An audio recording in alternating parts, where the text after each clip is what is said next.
أعوذ بالله من الشيطان الرجيم بسم الله الرحمن الرحيم This call is being recorded. والذاريات ذروا فالحاملات وقرا فالجاريات يسرا فالمقسمات أمرا إنما توعدون لصادق وإن الدين لواقع والسماء ذات الحبك إنكم لفي قول مختلف يؤفك عنه من أفك قتل الخراصون الذين هم في غمرة ساهون يسألون أيان يوم الدين يوم هم على النار يفتنون ذوقوا فتنتكم هذا الذي كنتم به تستعجلون إن المتقين في جنات وعيون آخذين ما آتاهم ربهم إنهم كانوا قبل ذلك مشركين كانوا قليلا من الليل ما يهجعون وبالأسحار هم يستغفرون وفي أموالهم حق للسائل والمحروم وفي الأرض آيات للموقنين أنفسكم أفلا تبصرون.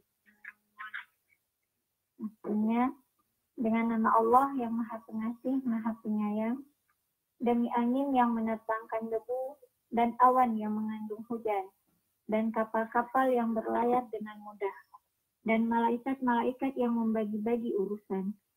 Sungguh, apa yang dijanjikan kepadamu pasti benar, dan sungguh hari pembalasan pasti terjadi.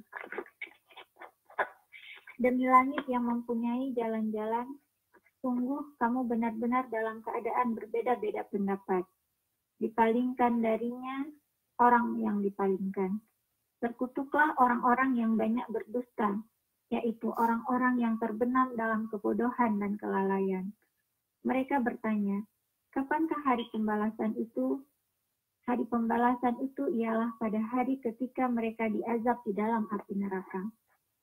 Dikatakan kepada mereka, rasakanlah azabmu ini. Inilah azab yang dahulu kamu minta agar disegerakan. Sesungguhnya orang-orang yang bertakwa berada di dalam taman-taman surga dan mata air. Mereka mengambil apa yang diberikan Tuhan kepada mereka. Sesungguhnya mereka sebelum itu adalah orang-orang yang berbuat baik. Mereka sedikit sekali tidur pada waktu malam. Dan pada akhir malam mereka memohon ampunan kepada Allah. Dan pada harta benda mereka ada hak untuk orang miskin yang meminta dan orang miskin yang tidak meminta. Dan di bumi terdapat tanda-tanda kebesaran Allah bagi orang-orang yang miskin. Dan juga pada dirimu sendiri. Maka apakah kamu tidak memperhatikan? Assalamualaikum warahmatullahi wabarakatuh. Jazakallahu khairan Uti Mar'ah atas tilawah dan pembacaan artinya. Subhanallah. Di ayat terakhir kita diingatkan ya agar memperhatikan nafsu, insyaallah. Ya, insyaallah salah satunya adalah dengan ikhtiar kita pada pagi hari ini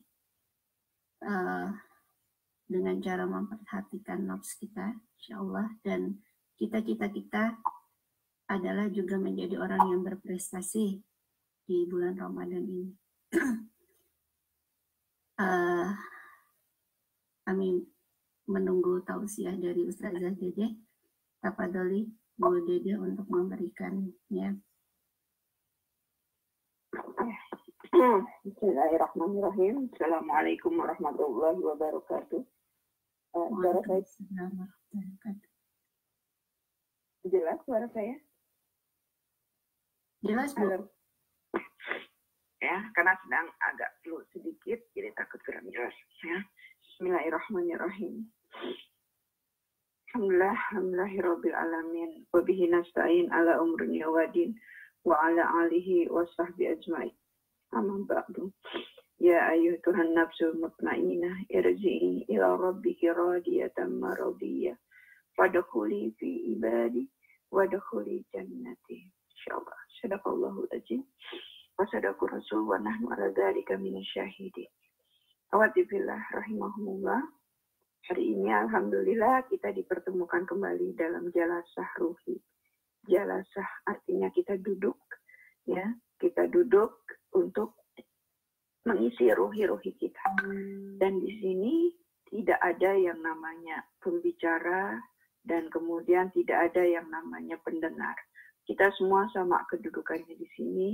Saya dan sister semua yang ada di ujung telepon sana, kita semua sama, ya, kita semua sama sedang duduk untuk mencharge, ya, mencharge baterai-baterai keimanan kita.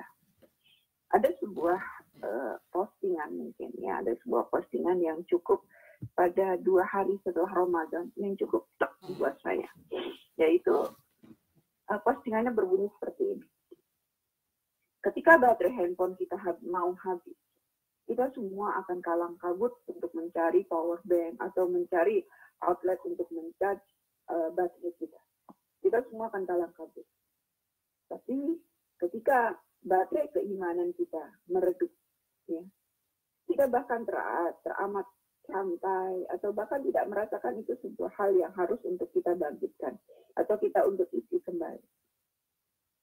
Kalau ini sudah terjadi pada diri kita, na'udzubillah min dzalik, ya, maka kita patut menyesal, kita patut menangis, dan kita patut untuk melihat na'udzubillah min dzalik juga suatu saat, ya, pada saat seperti itu, pada saat kita lalai seperti itu, Allah mencabut nyawa kita, maka yang ada adalah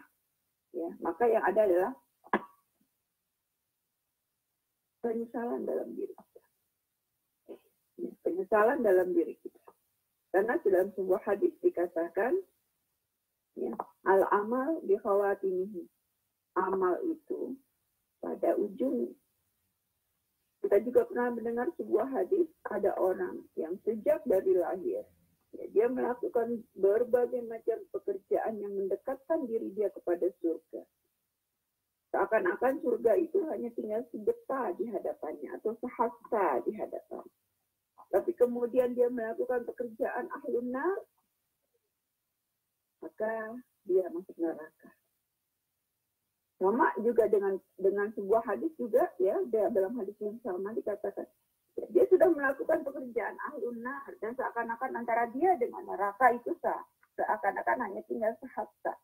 Tapi kemudian dia melakukan pekerjaan ahli surga dan kemudian dia wafat, maka dia masuk ke dalam surga.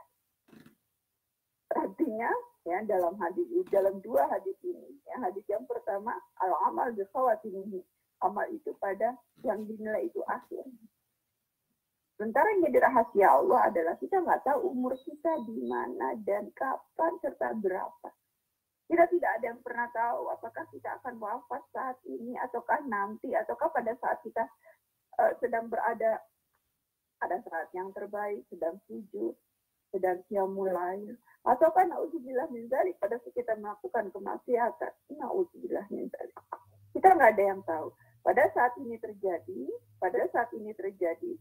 ya, kita sudah yang beribadah, kita sudah mengaji, kita sudah semuanya. Tapi ternyata ketika iman kita itu turun dan kita tidak aware dan kita tidak sensitif terhadap hal itu sehingga kita biarkan saja semakin turun, wa na'udzubillah bakal semakin redup. Dan pada saat itu Allah cabut nyawa kita, bisa bayangkan betapa kita menjadi orang yang paling menyesal. Dan hari ini, ya, kita akan membahas tentang nafsu mutmainnah, nafsu yang tenang. tadi di atas sudah kita sama-sama dengar ya, yang dari Ukti Mar'ah, juga tadi ayat yang saya bacakan. Dan ayat yang saya bacakan tadi, subhanallah, seandainya saja ayat itu untuk kita, subhanallah, amin. Ya ayuhan nafsul mutmainnah, Masya Allah. Kita dipanggil oleh Allah ya, dengan kata-kata ya ayuhan nafsul mutmainnah. Hai jiwa-jiwa yang tenang, irji'i ila rabbiki radiyatan maradiyah. Kita diminta kembali kepada Allah. Dan Allah ridho. Dan yang terakhir kata Allah, fadkhuli jannat. Ya, Masya Allah, kita diajak untuk masuk ke dalam surganya Allah. Mudah-mudahan semua, insya Allah, mudah-mudahan semua, ya. Kita semua sudah berjalan ke sana dan kita tidak tahu, ya. Dan kita tidak tahu siapa yang bisa masuk ke sana lebih dahulu. Tapi kita semua berharap kita semua masuk ke dalamnya. Amin ya rabbal alamin. Oke, fillah rahimahullah, ya. Kalau kita lihat di sini, ya, kita kata tentang nafsu, ya, nafsu manusia. Nafsu manusia ada 3, ya. 3 nafsu manusia, ya. Kita mungkin itu kita jelaskan dulu apa itu nafsu. Nafsu itu artinya keinginan. Tapi nafsu ini sendiri itu terdiri dari 2, ya, disebut nafsu, yang disebut nafsu ini terdiri dari 2 unsur, jasad dan ruh. Kalau hanya ruh saja, tidak ada jasad, jasadnya mati, ya, maka dia nggak ada nafsu. Jangankan mati deh, sakit aja, maka dia tidak ada nafsu. Kemudian, ya, atau contoh gini, kita lagi puasa sekarang, ruh kita jasad kita sengaja dilemahkan oleh Allah. Melalui puasa kita jadi lemas, jadi seperti dalam tanda kutip ya, kurang bertenaga, ya, sehingga ruh kita ya hanya ada ruh aja, maka kita nggak ada nafsu, ya, kita nggak ada nafsu untuk melakukan hal-hal yang misalnya terjadi pada bulan-bulan biasa. Kenapa? Karena ya, itu tadi tidak ada keinginannya di sini. Nafsu di sini bisa nafsu yang mengajak kebaikan, bisa nafsu yang mengajak kepada keburukan, ya, nafsu mutmainnah dan nafsu lawwamah. Ada 2 ya, setnya seperti itu. Nah, jadi kalau kita lihat tadi ya, jasad dan ruh. Tadi kalau jasadnya mati hanya ada ruh, itu pun nggak ada nafsu. Begitu juga kalau hanya ada jasad, nggak ada hanya ada jasad nggak ada ruh, itu juga sama. Ya, nggak ada ruh, ya udah, mana bisa orang udah meninggal. Nggak ada ruh kan, nggak ada ruh, ya orang udah meninggal ya nggak ada nafsu karena dia udah meninggal. Atau kayak orang koma, ya orang koma itu kan ada ruhnya tapi tidak berini, jadi ya sudah diam saja gitu. Ya. Tapi orang yang punya jasad dan ruh seperti diri kita, maka kita punya nafsu, kita punya keinginan. Ya, kita semua punya keinginan terhadap sesuatu, ada keinginan. Ya, ada keinginan yang baik dan ada keinginan yang buruk. Ya. Nah, di sini kalau kita lihat ya, karena kita tadi punya yang namanya keinginan, ya, kondisi jiwa kita, nafsu kita itu tidak pernah statik, dia selalu fluktuatif. Ya. Saat zikir, nafsu akan tenang. Dalam surat 13 ayat 28. Saat akal ya menonjol, ya, atau nafsunya juga sama, nafsu dan akal, ya, nafsu dan akal ini sama, ya, maksudnya akalnya lebih ini, maka nafsunya jadi terombang-ambing. Saat syahwat yang menonjol, maka nafsunya jadi nggak terkawal. Ya, kita tahu ya, saya sudah tidak menceritakan lagi kalau nafsu itu kalau jiwa makanannya apa, kita itu sudah pernah kita pelajarin, ya. Jadi di sini kita tahu ya, kalau kita dalam nafsu tadi kita berzikir dan zikir itu lebih dominan, maka nafsu itu akan jadi tenang. Tapi saat akal yang lebih menonjol, saat jiwa, maksudnya saat tubuh ya, akal itu kan ada di dalam tubuh, itu lebih sama menonjolnya ya, maka nafsu akan terombang-ambing. Sama ini antara nafsu dengan akal. Tapi saat syahwat yang menonjol, ya, maka nafsu menjadi tidak terkawal. Ya. Oke. Nah, sekarang kita lihat ya, ruh ya atau hawa nafsu. Ya, yaitu keinginan baik dan keinginan buruk. Nah, binatang pun punya ini. Binatang pun punya hawa, binatang pun punya keinginan. Makanya binatang bisa marah, kita lihat kucing aja, kucing itu bisa marah, bisa ngambek, ya, bisa lemah lembut, itu karena ada keinginan dia. Tapi yang jadi masalah adalah bahwasanya ya ruh ya atau ruh dalam binatang itu dia tidak bisa terisi dengan zikrullah atau seperti apa. Dia memang udah statik, kalau dia diganggu dia marah. Tapi kalau manusia dia itu sesuatu. Ya. Dan dia itu bisa bisa menguasai atau bisa mengelolanya secara sendiri. Ya, tapi kalau binatang itu Allah kasih karena dia tidak punya akal, ya tidak punya, yaitu tadi tidak punya hawa nafsu. Hawa nafsu dia punya, tapi dia tidak punya roh yang bisa kayak tadi dengan zikir, dengan apa, itu yang membuat dia tidak bisa mendominasi hawa dia itu. Ya, nah sekarang mungkin bentar ya, saya izin dulu sebentar.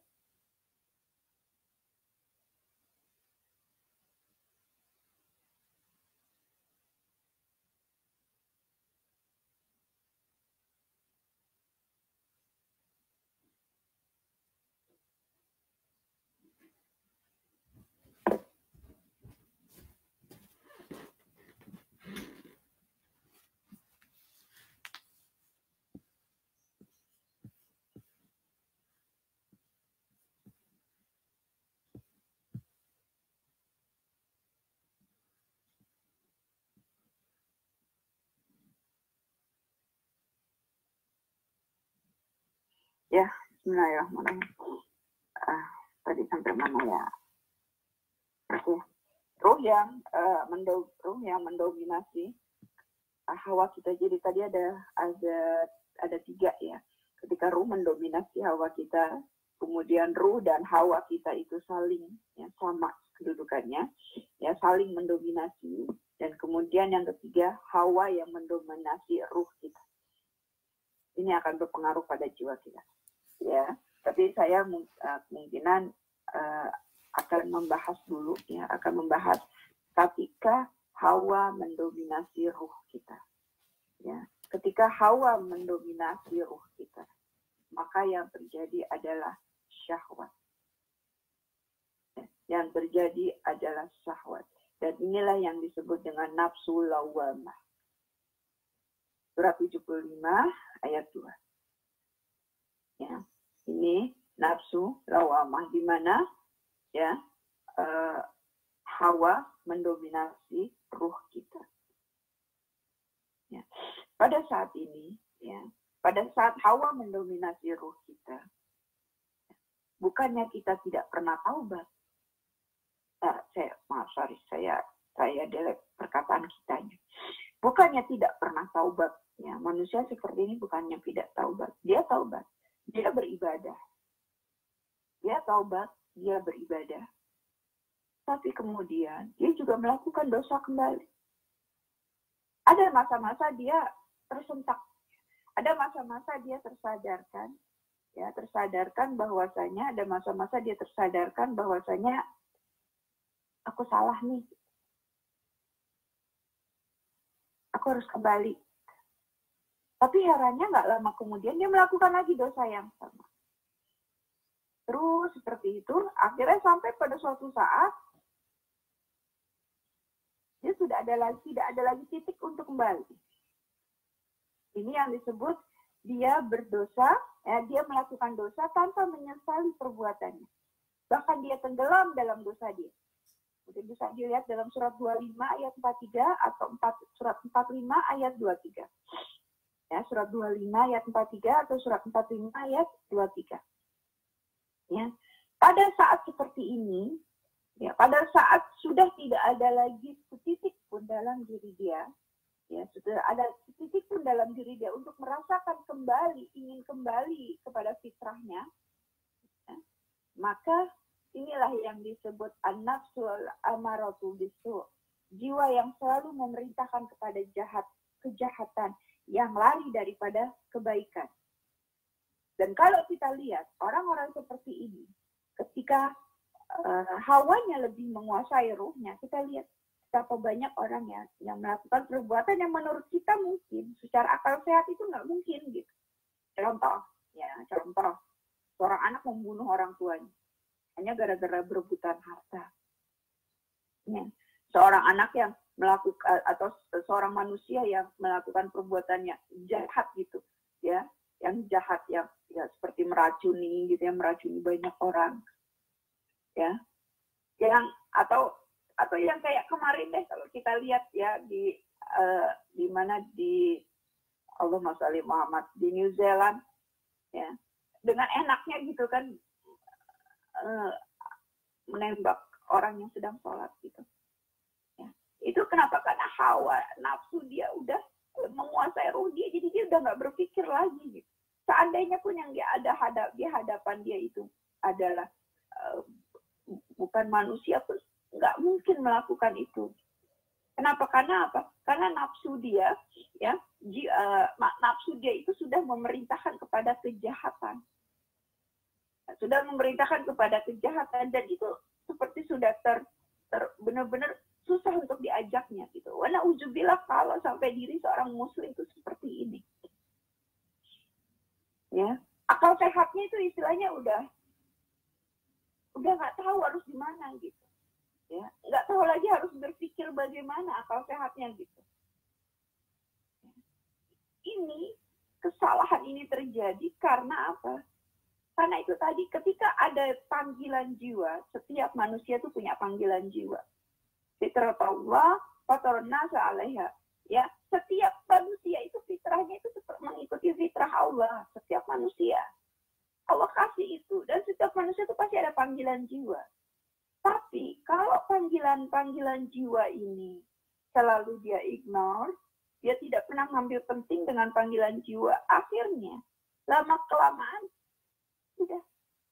sudah nggak ada lagi yang merasa untuk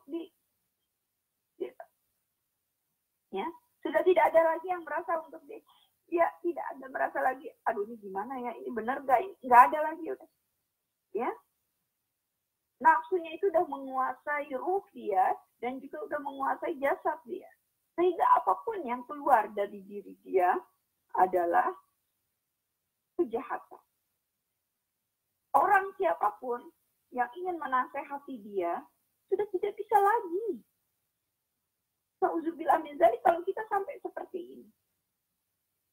Ya, ini adalah ya tipe seperti Bani Israel. Banyak sekali kisah-kisah di dalam Quran. Mereka untuk supaya menyembah Allah ya di awal-awal itu kan, pada masa dengan Nabi Isa, dengan Nabi Musa. Ya, untuk menyembah Allah itu mereka minta diturunkan makanan dari langit, diturunkan makanan dari langit. Tapi mereka menyembah Allah enggak. Ya.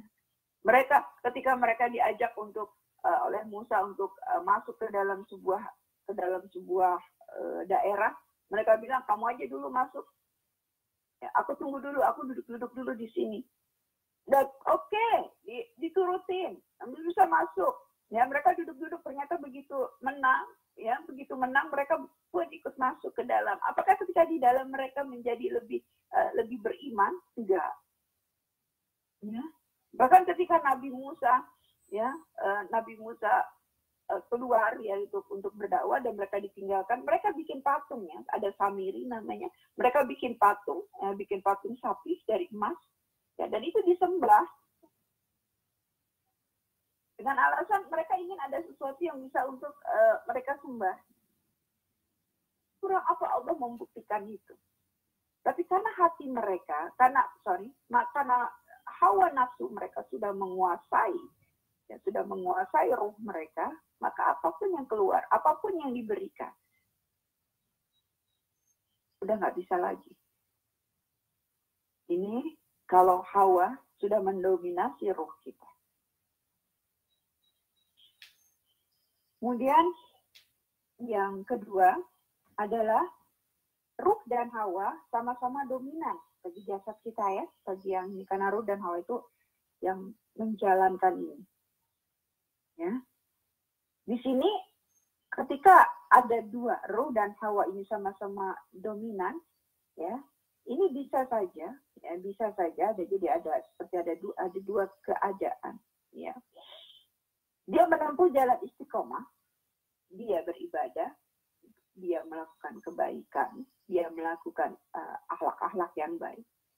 Tapi pada saat yang sama, dia tidak bisa meninggalkan yang namanya dosa.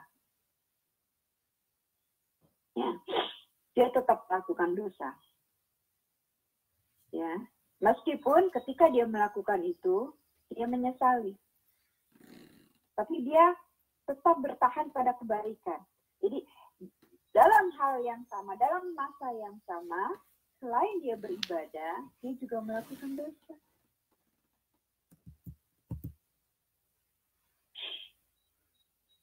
Sometimes, kadang, ya, syahwatnya lebih tinggi daripada ruhnya. Sehingga pada saat ini, ya, dia melakukan dosa yang begitu banyak. Tapi dalam suatu saat lagi, ya, dia merasakan adanya panggilan jiwa dia sehingga dia kembali. Dia sadar, dia kembali, ya, dia sadar, dia kembali melakukan, ya, taubat, dan dia kembali dalam track yang benar. Dan dia melakukan ketaatan.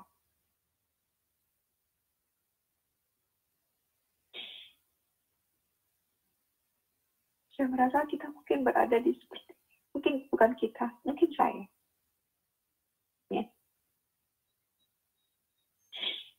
Kita melakukan kebaikan, berada dalam jalan ketaatan. Tapi di satu saat lain, ya, di saat yang sama, ya, kita juga melakukan dosa-dosa tanpa kita sengaja. Dan kita sadari itu dan kita menyesali. Tapi ada satu masa di mana kita tidak bisa untuk mengontrol hawa nafsu kita, sehingga hawa nafsu kita itu menguasai ruh kita. Tapi dengan kasih sayang Allah, Allah tetap memanggil kita. Dan karena kita ada ketaatan di sana, kita masih mengingat akan Allah, sehingga kita kemudian, ya, bertobat. Ya. Nah, di sini, ya, dalam surat 75, ya, ada nafsul lawamah yang tadi saya katakan. Ini nafsu, yaitu jiwa yang selalu mencela berbagai keadaan tercela yang tidak disengaja. Ya. Jadi dia merasa segala sesuatu dia itu, ya, dalam surat 75 ayat 2, mungkin kalau yang di depannya ada Al-Quran terjemahan, boleh silakan dibuka. Ya, jiwanya itu, dia tahu kalau itu salah. Ya. Tapi dia tidak mampu untuk menguasai itu. Nah, untuk yang seperti ini, yang jenis kedua ini, ya, mungkin kadang kita seperti ini, saya akui. Gitu. Tipsnya adalah dia mesti memperbanyak kebaikan untuk memperberat amal timbangannya. Dia mesti banyak beristighfar untuk menghapus atau untuk memperlemah hawa nafsunya. Nah, untuk yang jenis kedua ini, yang nafsu dan ruhnya sama dominannya, maka Ramadan adalah salah satu tarbiyah dari Allah. Ramadan adalah salah satu tarbiyah dari Allah. Untuk apa? Untuk memperbaiki diri dia. Untuk memperbaiki diri dia. Nah, orang-orang yang memperhatikan panggilan jiwanya di dalam Ramadan ini, dia akan berusaha agar ruhnya lebih dominan daripada hawa nafsunya di dalam Ramadan. Dia perbanyak zikir, dia perbanyak amal-amal kebaikan, ya, dan dia ikuti kata hatinya kepada kebaikan. Meskipun dia sadari tidak murni dalam satu hari itu dia tidak melakukan kesalahan. Dia lakukan kesalahan, dia sadari itu. Tapi kesalahan yang dilakukan itu tidak sengaja, tapi dia sadari tadi dia melakukan kesalahan. Setelah dia lakukan kesalahan, dia sadari. Dan dia beristighfar. Dia tahu kalau dia salah. Ini masih lebih mending, ini masih lebih baik daripada jenis yang pertama tadi. Hawa nafsunya menguasai ruh. Hawa nafsunya menguasai ruh. Sehingga ruhnya itu benar-benar membawa kepada yang kedua ini, dia masih bisa mengontrol hawa nafsunya. Dia masih bisa mengontrol hawa nafsunya. Kenapa? Karena pada saat di Ramadan atau pada saat-saat tertentu, dia mau perbanyak istighfar dia mau perbanyak kebaikan-kebaikan yang dia lakukan.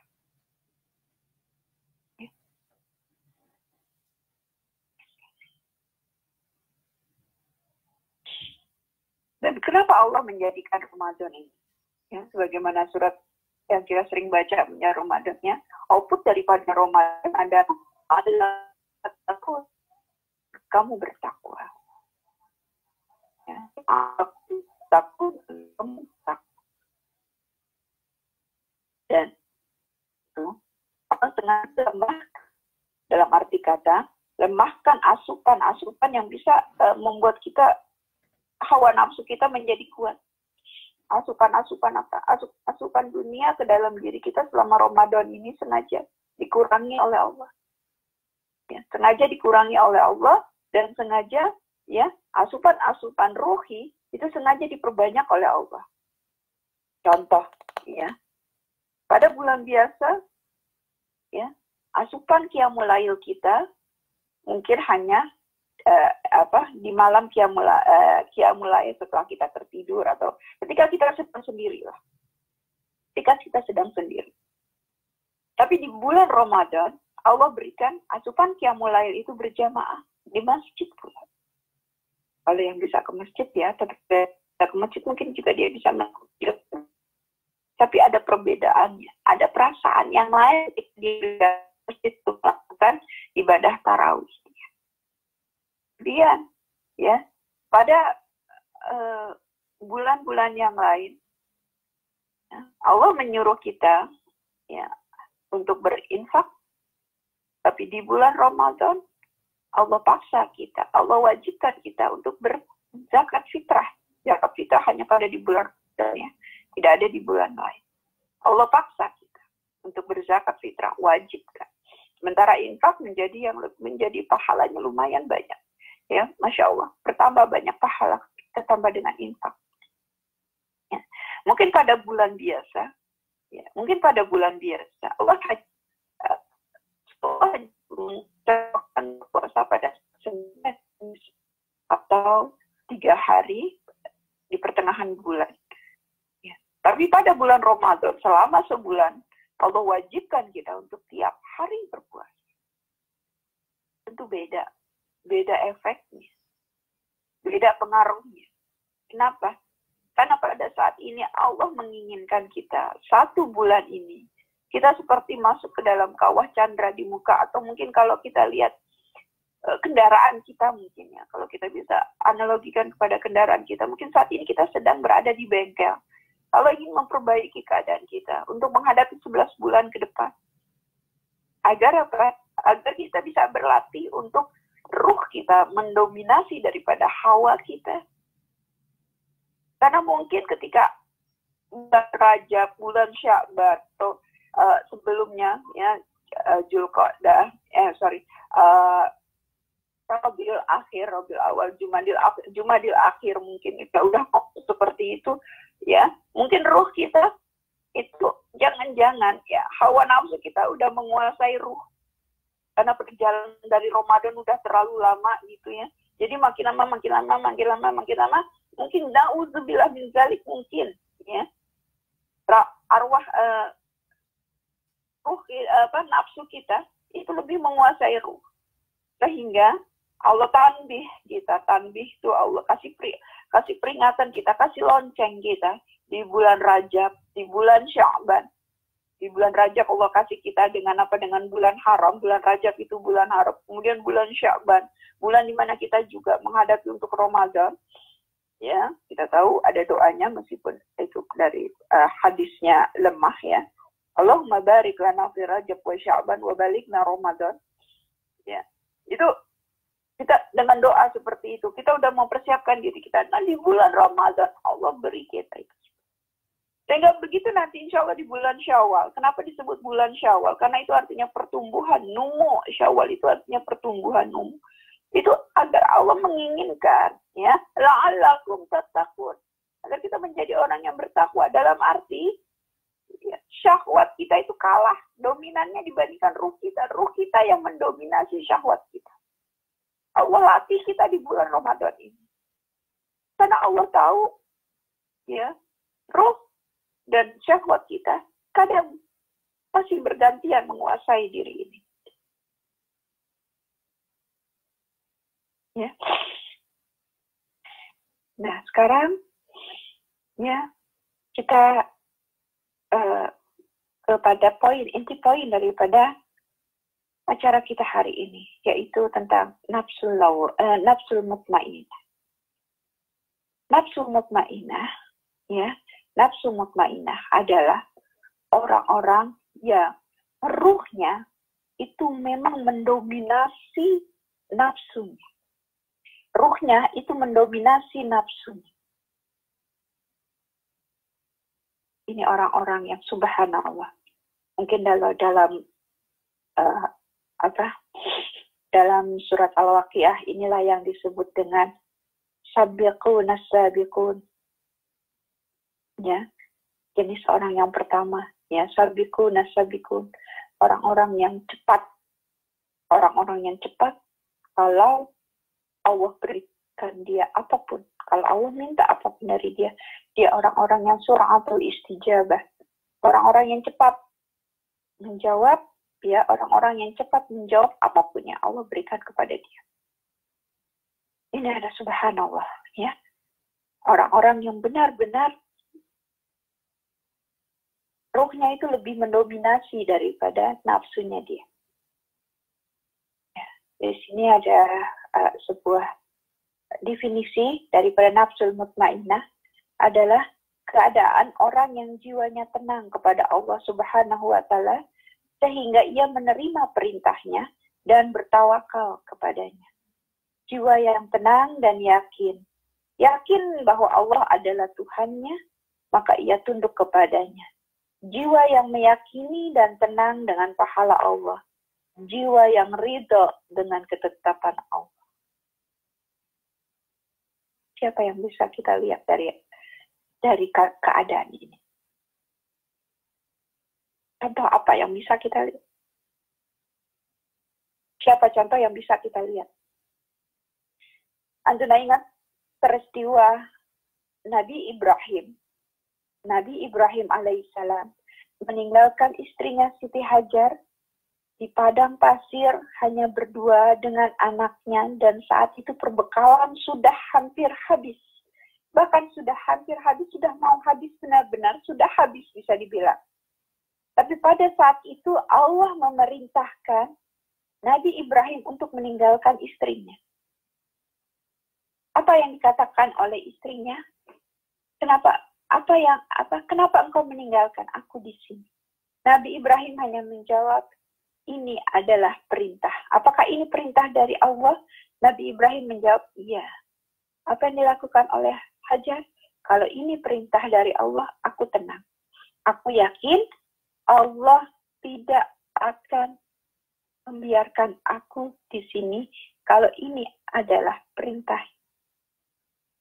Ini adalah contoh nyata manusia yang mempunyai pribadi, yang mempunyai nafsul mutmainnah.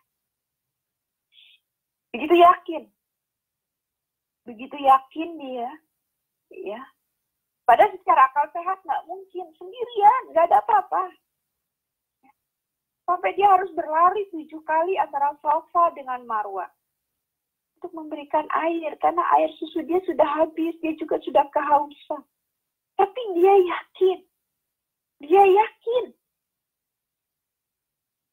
Allah akan selalu ada bersamanya. Allah tidak akan membiarkan dia. Meskipun secara akal sehat nggak mungkin. Tapi dia punya keyakinan ini. Karena apa? Karena ruhnya sudah mendominasi daripada syahwat. Bandingkan dengan kita.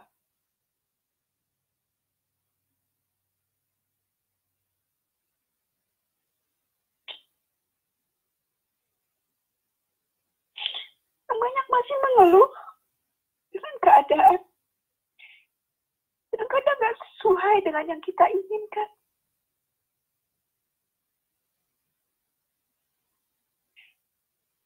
Ketika ada perasaan kita mengeluh terhadap keadaan yang tidak sesuai dengan yang kita inginkan, itulah artinya nafsu kita lebih mendominasi daripada ruh kita. Kita lihat Bunda Hajar. Begitu ikhlas.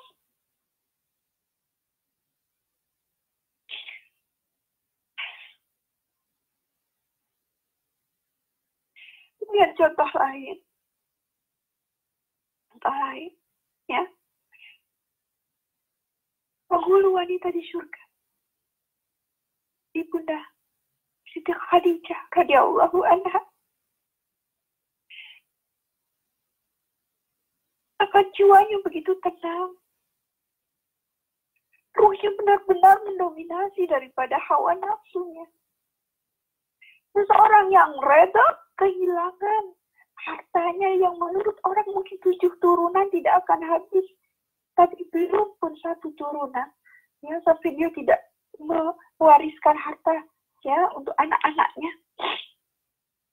Kecuali ada beberapa anaknya seperti Fatimah atau anaknya yang lain, Kulsum itu mendapatkan kalung seperti itu. Tapi untuk mendapatkan harta yang banyak keturunan tidak memberikan, tidak membawa itu. Karena apa? Karena hartanya habis. Ya, karena hartanya habis dipakai oleh Rasulullah untuk berdakwah. Hawa nafsu dunianya seperti sudah habis dalam tanda kutip. Ya, roh dia sudah mendominasi. Tidak ada lagi perasaan marah, tidak ada lagi perasaan apa ketika Rasulullah meninggalkan dia, ya, untuk berhijrah, untuk itikaf di Gua Hira. Bahkan dia mendukung, ya, perjalanan ya, itikaf Rasulullah di Gua Hira.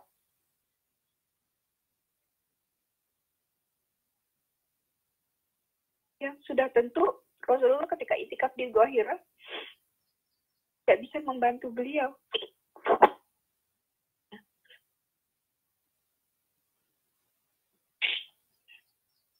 Karena apa? Karena roh dia sudah mendominasi daripada nafsu dia. Dibandingkan dengan kita.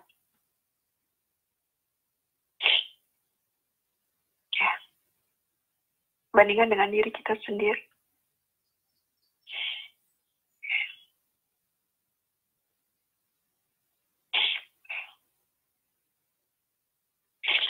Saya ulang lagi terhadap definisinya.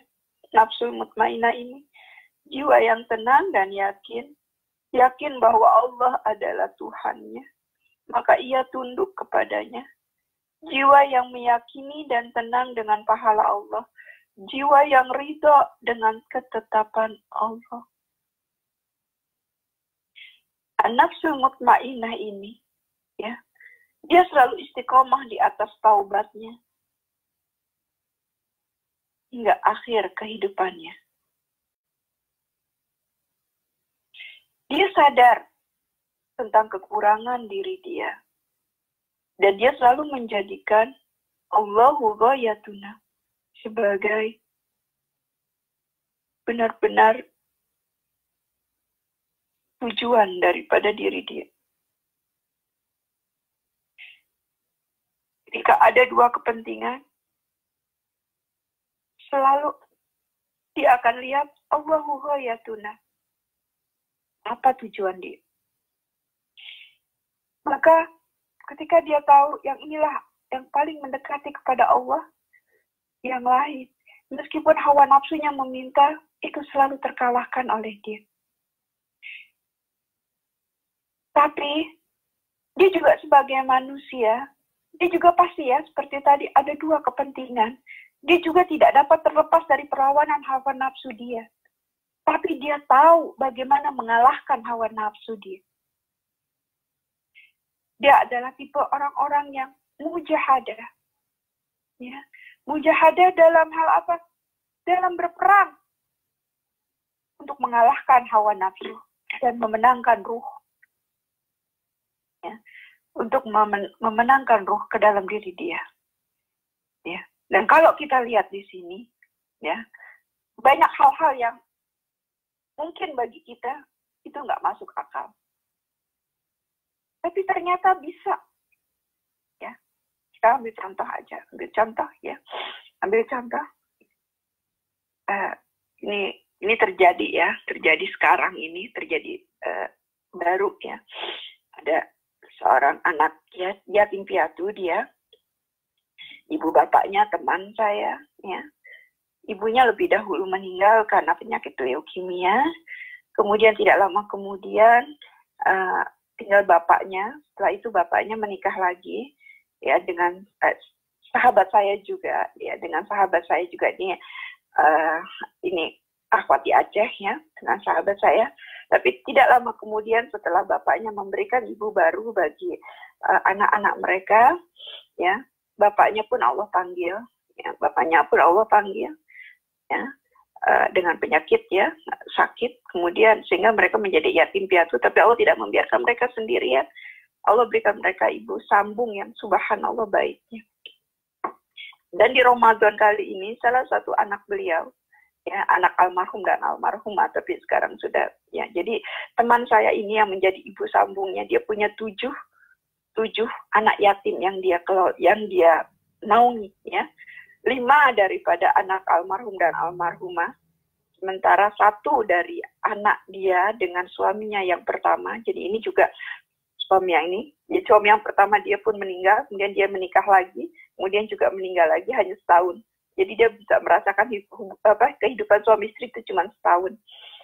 Ya, dengan suami pertama setahun, kemudian meninggal, suami yang kedua juga setahun, kemudian juga meninggal. Nah, dengan suami yang kedua ini, ya, dengan almarhumnya ini juga, dia punya anak 1. Jadi dia punya 7 anak yatim yang dia kelola sendiri. Dia punya usaha, kemudian dia juga punya, dia harus menghidupi 7 anak yatim tersebut. Ya. Dia juga sebagai hamba dalam, kemudian mereka punya berlomba-lomba ya. Untuk berapa kali khatam dalam Ramadan ini. Salah satu anak beliau ya, itu berazam bahwasanya dia akan khatam 30 kali dalam Ramadan. Jadi setiap hari dia khatam 1 kali. Dan anak yang berniat khatam Quran ini, dia sedang menghadapi ujian. Ujian di pesantrennya. Tapi dia berazam bahwasanya dia akan khatam 1 kali dalam sehari. Ada anak yang kedua, dia khatam dalam 2 hari, artinya 15 kali khatam di bulan Ramadan. Anak yang paling kecil, yang berumur 7 tahun, dia bilang, aku 1 halaman saja bunda. Aku 1 halaman saja mau baca Qurannya sehari. Ya, dan mereka melakukannya. Tapi pada hari keempat kemarin ini hari keempat, ternyata anak yang berjanji 1 kali khatam sekali, itu subhanallah sudah 4 kali khatam pada hari yang keempat. Dan hari yang keempat itu belum lagi 1 hari penuh, baru 3 hari setengah dia sudah ya menghatamkan Al-Quran seperti itu. Lalu anak yang paling kecil yang umur 7 tahun yang hanya berniat 1 lembar 1 hari, ternyata dia sudah hampir 1 juz 1 hari.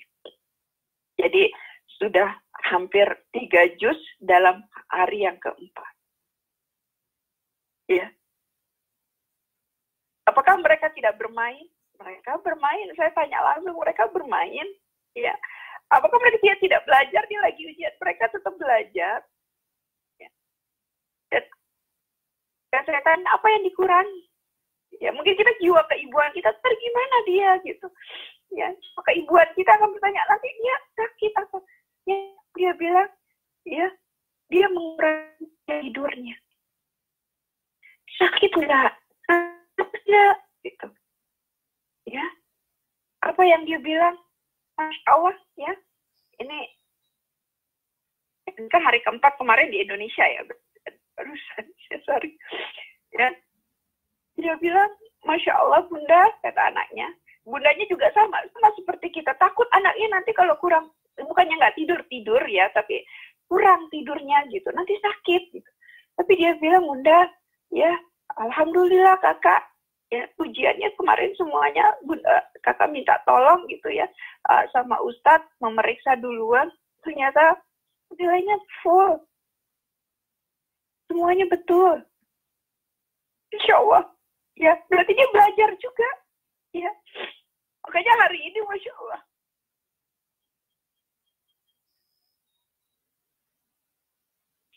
Insya Allah.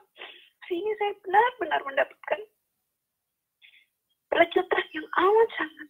Ya. Mungkinlah kita ya lo bisa seperti anak itu. Ya. Mungkin saat ini ruh dia tuh benar-benar mendominasi daripada hawa nafsu kita. Sementara kita, target kita 1 hari 3 juz, atau 1 hari 2 juz. Ya mungkin ada yang, ya, atau mungkin 1 hari yang 5 juz aja itu udah membuat kita udah, ya mungkin ada yang terkurang. Ya, ada yang terkurang ya dalam hal melayani. Ya. Akhirnya kita menjadi mengeluh, ya, dan lain sebagainya. Na'udzubillah min dzalik.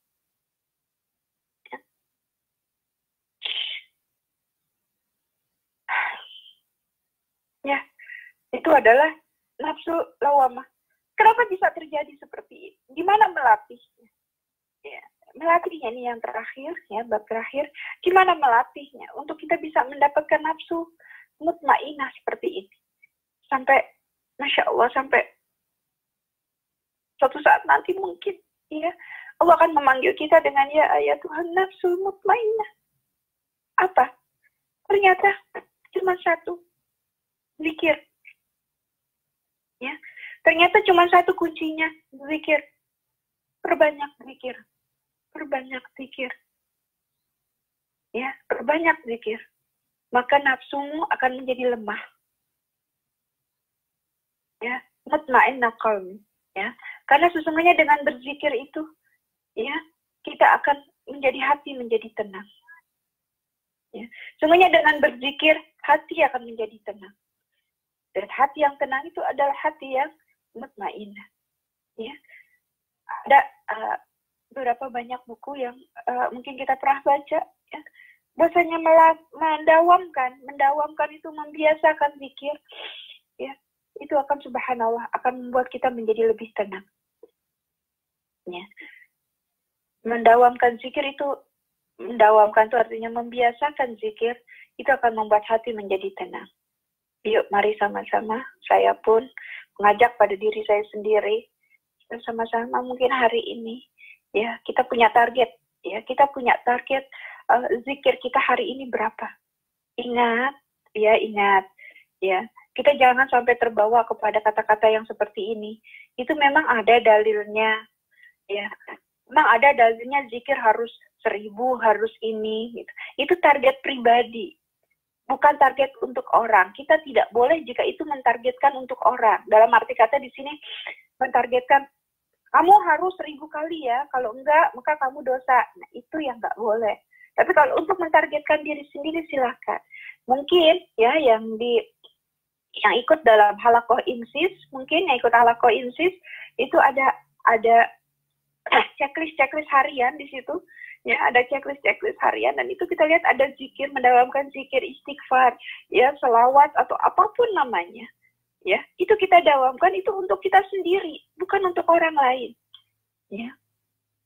Tapi itu bukan jadi kewajiban barang siapa enggak nanti dia dikeluarkan dari anggota IPSIS. Enggak akan seperti itu insya Allah. Tapi itu untuk menjadi ada yang seperti ini, mau coba, silahkan. Karena memang ruh itu atau nafsu itu perlu sekali-kali kita paksa. Ya, karena kata Rasulullah SAW, ya nafsu itu seperti anak kecil, harus divitam. Divitam tuh disapih. Jangan diikutin terus. Karena kalau diikutin terus, ya itu tadi seperti yang ketiga, dia bisa menguasai ruh kita. Harus kita paksa. Dan Ramadan ini tadi ya kita sudah bahas adalah sarana untuk memvitam nafsu kita. Sarana untuk menyapih nafsu kita. Agar dia tidak semena-mena menguasai ruh kita. Agar kita mampu mengendalikan diri kita sendiri. Insya Allah. Ya, oke. Mari sama-sama saya mengajak kepada diri saya pribadi untuk lebih memperbanyak zikir. Kita sudah baca Quran, alhamdulillah. Dengan tilawah bersama-sama, dengan tilawah bersama teman, dengan tilawah sendiri. Ya, subhanallah. Tambah lagi dengan zikir. Ya. Ntar gimana sih? Enggak, jangan. Kita paksa yuk. Kita bermujahadah, kita berjihad melawan hawa nafsu kita sendiri. Mudah-mudahan insya Allah selesai Ramadan ini, Allah memberikan ilmu kepada kita, ya Allah memberikan kekuatan kepada kita untuk kita bisa menguasai hawa nafsu kita. Sehingga jika nanti saatnya tiba, jika nanti panggilan itu datang, kita akan dipanggil dengan kata-kata, ya ayatuhan nafsul mutmainnah, irji'i ila rabbiki radiyatan maradiyah, fadkhuli fi ibadi, wadkhuli jannati. Amin. Subhanallah. La haula wala quwata illa billah. Saya mohon maaf kalau ada kesalahan yang datang dari diri saya pribadi. Ya, kalaupun ada kebenaran itu semata-mata datang dari Allah yang maha hak dan maha segalanya, insyaallah. Sikum binafsi bitaqwallah. Assalamualaikum warahmatullahi wabarakatuh. Jazakillah khairan katsiran atas tausiahnya Bu Dede. Masya Allah. Jadi kita duduk itu bagi saya pribadi juga, duduk itu sambil mengingat-ingati masa-masa lalu, sambil ngerelate gitu. Jangan-jangan ada masih banyak nafsu kita yang lebih mendominasi daripada kekuatan ruhiyah kita, dan juga sambil menunduk ya, banyak-banyak beristighfar, karena kita tidak tahu, lebih sering melakukan hal-hal yang tidak kita ketahui, tidak sadari ternyata itu dosa. Silakan kalau ada yang ingin mendiskusikan agar lebih masuk ya ke dalam menjadi ilmu yang barokah kepada kita. Silakan kalau ada yang ingin bertanya, memperdalam, dipersilakan.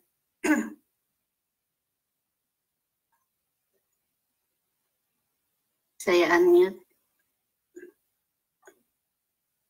Ada yang ingin bertanya?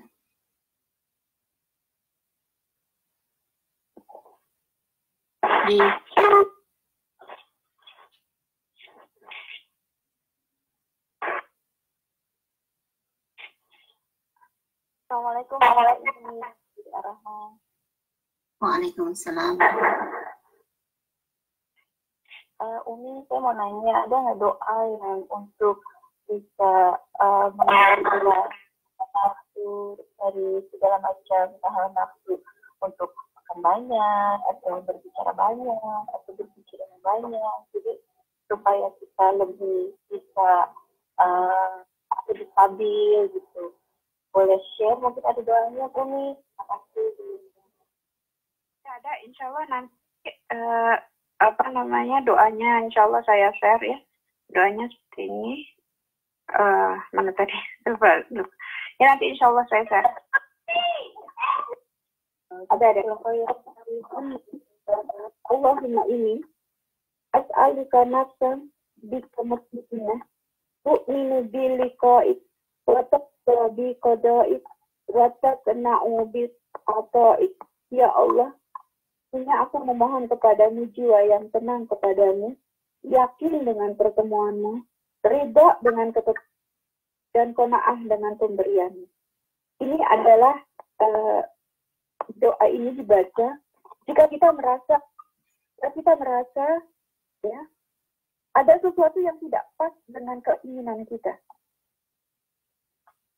Ya, saya enggak. Jadi gini, ada sesuatu yang tidak keinginan kita. Ada suatu keadaan di mana nggak sesuai dengan keinginan kita, maka yakinlah saat itu artinya nafsu kita lebih menguasai roh kita.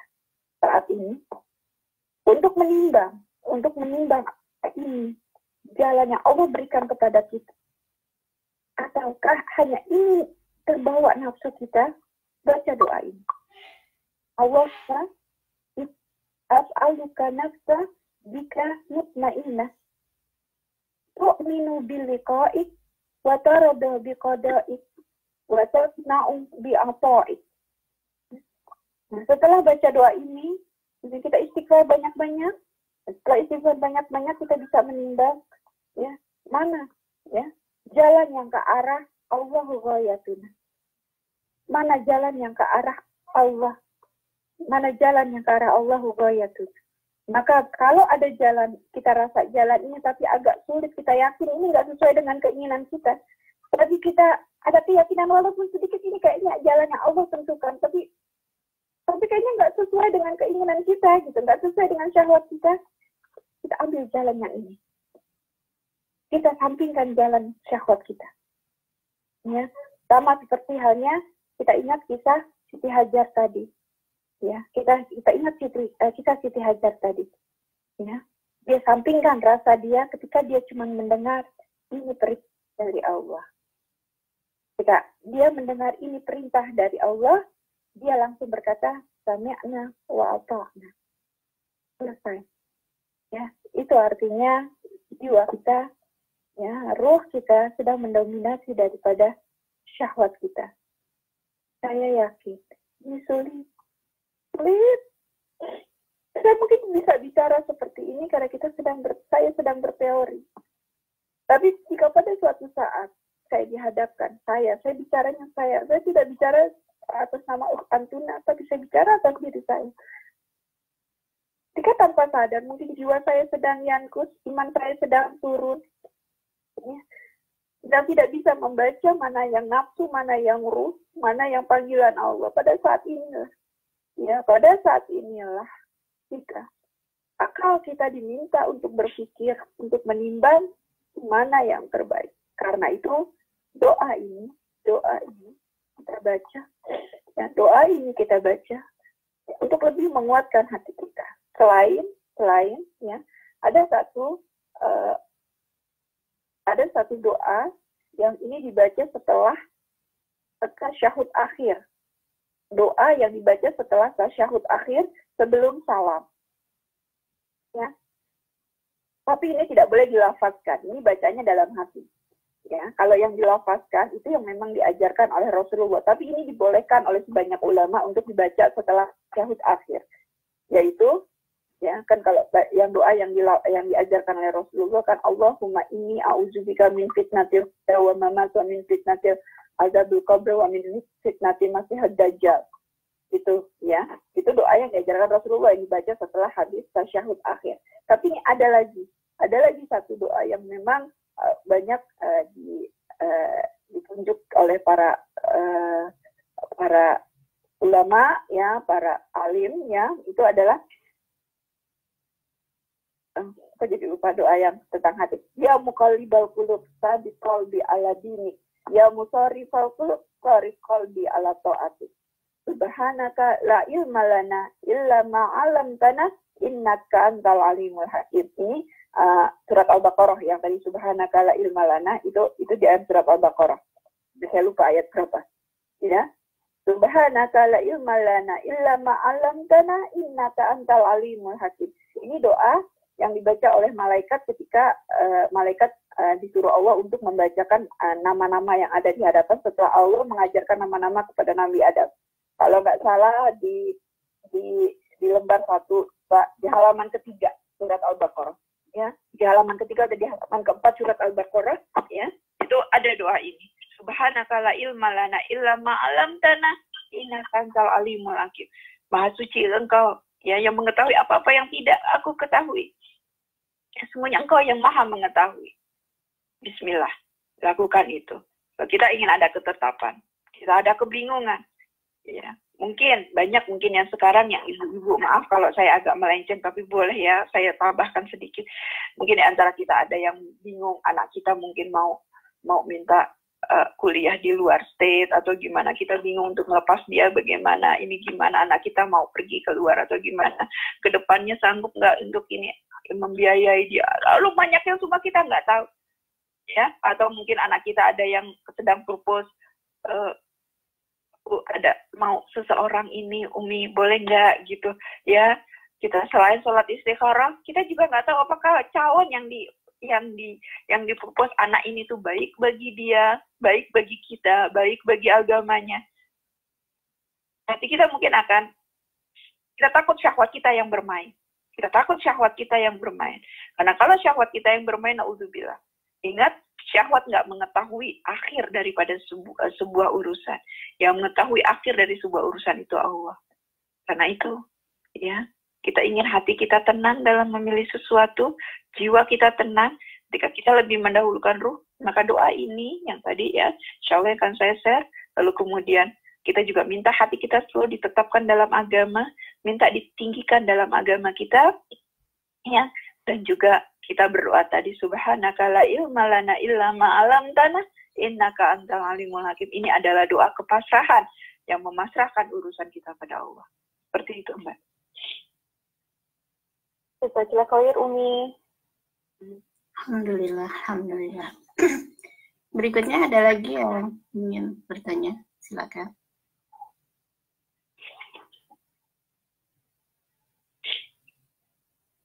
Nanti saya share ke Teh Ike atau bagaimana doa ini?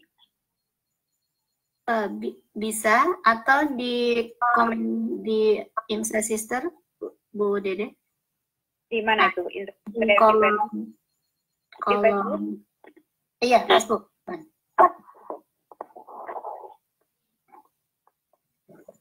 Insyaallah. Ada lagi?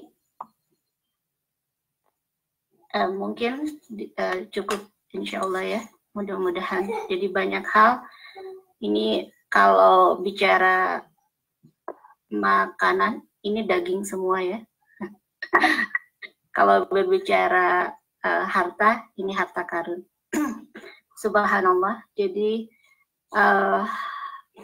tausiah pagi ini benar-benar menjadi sarana tazkiyatun nafs kita ya. Selain juga ini menjadi motivasi agar ibadah-ibadah yang dilakukan ke depan, insyaallah menjadi lebih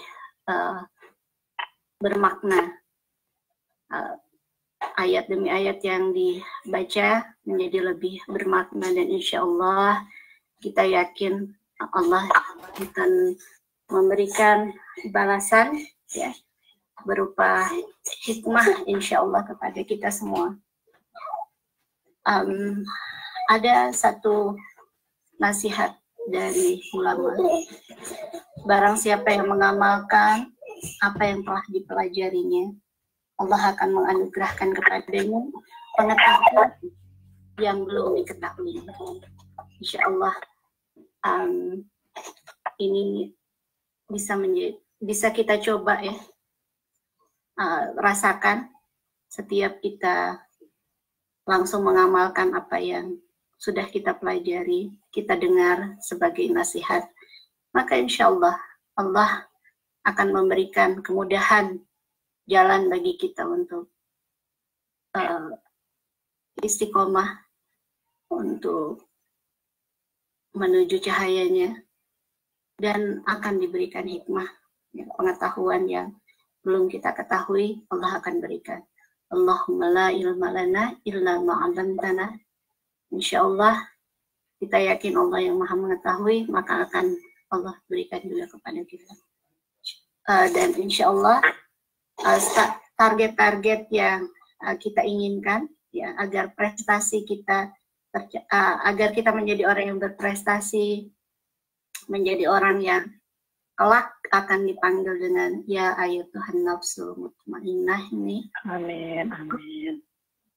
Adalah tadi yang sudah diuraikan oleh Bu Dede. Kita harus punya keyakinan dan menenangkan jiwa kita terus dengan memperbanyak zikir kepada Allah. Insyaallah, insyaallah al-haqqu min rabbika wa la takuna minal mumtarin, ya. Al-haq itu datangnya dari Allah. Kita tidak menjadi orang-orang yang ragu-ragu lagi ya untuk mengambilnya. Dari kami, panitia Jalasa Ruhiyah dan kajian Tazkiyatun Nafs ini, mohon maaf apabila di dalam pelaksanaannya sempurna, akan tetapi kembali lagi, insya Allah mudah-mudahan ini majelis berkah dengan betul-betul terus memperbaiki diri. Amin ya Rabbal Alamin. Mohon maaf itu dengan Bu Dede mungkin akan membacakan doa. Bismillahirrahmanirrahim. Astaghfirullahaladzim. Astaghfirullahaladzim. Astaghfirullahaladzim. La haula wa la quwata illa billahil aliyyil azim. Asyhadu an la ilaha illallah wa asyhadu anna Muhammadar Rasulullah. Allahumma sholli ala Muhammad fil awwalin. Allahumma sholli ala Muhammad fil akhirin. Allahumma sholli ala Muhammad fil mala'il a'la. Amin.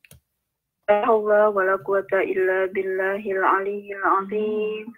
La haula wa la quwata illa billahil aliyyil azim. La haula wa la quwata illa billahil aliyyil azim. Rabbana la tuzigh qulubana ba'da idh hadaitana Amin. Rabbana la tuzigh qulubana ba'da idh hadaitana wa hab lana min ladunka rahmah innaka antal wahhab. Amin. Ya Allah, ya Ilah, ya Allah, ya Allah, ya Allah, di hari awal, masih di bulan Ramadan ini, ya Allah. Kami mengakui, ya Allah, nafsu kami kadang lebih mendominasi dari tubuh kami, ya Allah. Kami sering karena keadaan yang tidak sesuai dengan nafsu.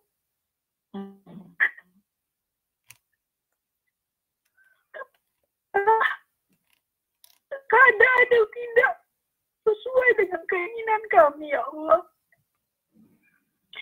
Kami sering kecewa.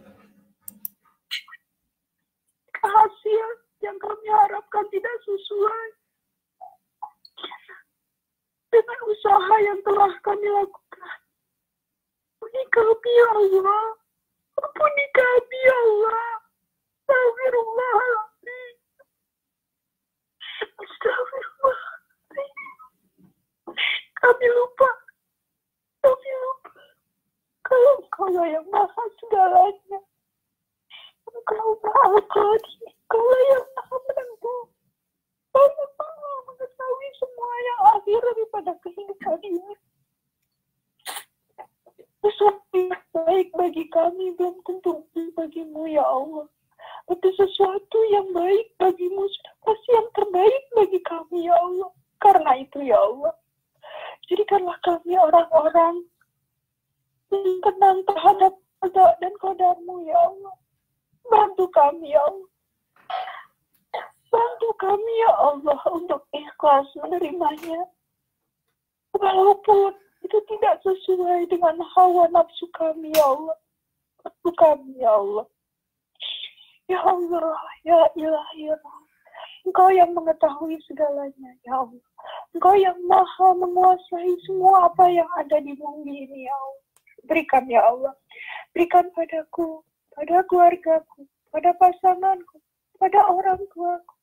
Berikan pada kami semua, ya Allah. Pada sahabat-sahabatku. Berikan pada kami semua, ya Allah. Ketetapan di jalanmu, ya Allah.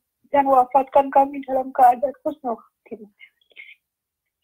Allahumma innaka ta'lam an hadhihi al-qulub qad istama'at ala mahabbatik wa taqat ala ta'atik wa tawahadat ala da'watik wa ta'adat ala nusrati syari'atik fawatik Allahumma rabitataha wa adim muddaha wa ahdiha subulaha wa hablaha binurika alladhi la yahbu asrah suduraha bifaidil imani bik وجميل التوكل عليه وعيها بمعرفتك وأمت على شهادتي في سبيلك إنك نعم المولى ونعم النصير إنك نعم المولى ونعم إنك نعم المولى ونعم النصير ربنا آتنا في الدنيا حسنة وفي الآخرة حسنة وقنا عذاب النار وأدخلنا جنة مع الأبرار يا عزيز يا غفار يا رب العالمين سبحان ربك رب العزة عما يصفون والسلام على المرسلين والحمد لله رب العالمين amin ya rabbal alamin. Untuk dalam patratu majelis subhanakallahumma wa bihamdika Subhanallahumma bihamdika asyhadu an la ilaha illa anta astaghfiruka wa atubu ilaik. Assalamualaikum warahmatullahi wabarakatuh. Mohon maaf batin semuanya. Jazakallah Assalamualaikum warahmatullahi wabarakatuh. Kehadirannya. Assalamualaikum warahmatullahi wabarakatuh. Ya, pekan depan kita akan bertemu lagi di kajian duha, insyaallah. Assalamualaikum warahmatullahi wabarakatuh. Waalaikumsalam. Call recording off.